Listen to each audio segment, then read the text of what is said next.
दोस्तों नमस्कार। आप सभी को अपना गीत लिरिक्स चैनल पर स्वागत है। और आज का गीत बहुत ही फुल और फ्री लिखा हुआ गीत है। आप इसे गा सकते हैं क्योंकि बहुत ही नए मैटर पर लिखा हुआ गीत है। तो इस तरह गीत पाना चाहते हैं तो हमारे चैनल को सब्सक्राइब करें। वीडियो पसंद आया हो तो लाइक करें, कमेंट करें और गीत कैसा लगा। तो इसका मुखड़ा इस प्रकार है। कैसे भुला दीहीं तोहर बेवफाई हो, दोसरा से जाई के कैलो सगाई हो। इसे दो बार गाना है। कैसे भुला दीहीं तोहर बेवफाई हो, दोसरा से जाई के कैलो सगाई हो। अखिया से बहेला हमारा रुआई हो, दोसरा से जाई के कैलो सगाई हो। इसे दोबारा गाना है। दोसरा से जाई के कैलो सगाई हो। अब इसका फर्स्ट अंतरा इस प्रकार है।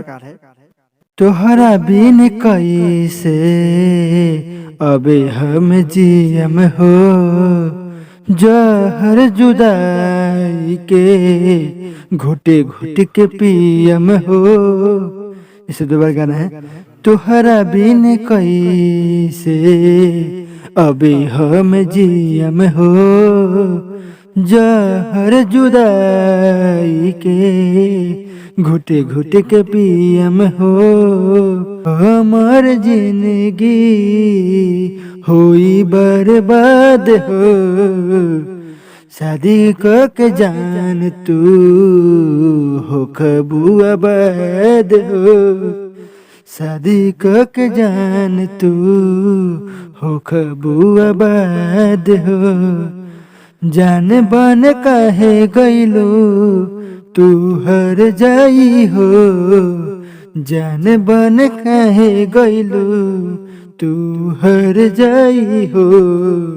दोसरा से जाई के कैलो सगाई हो।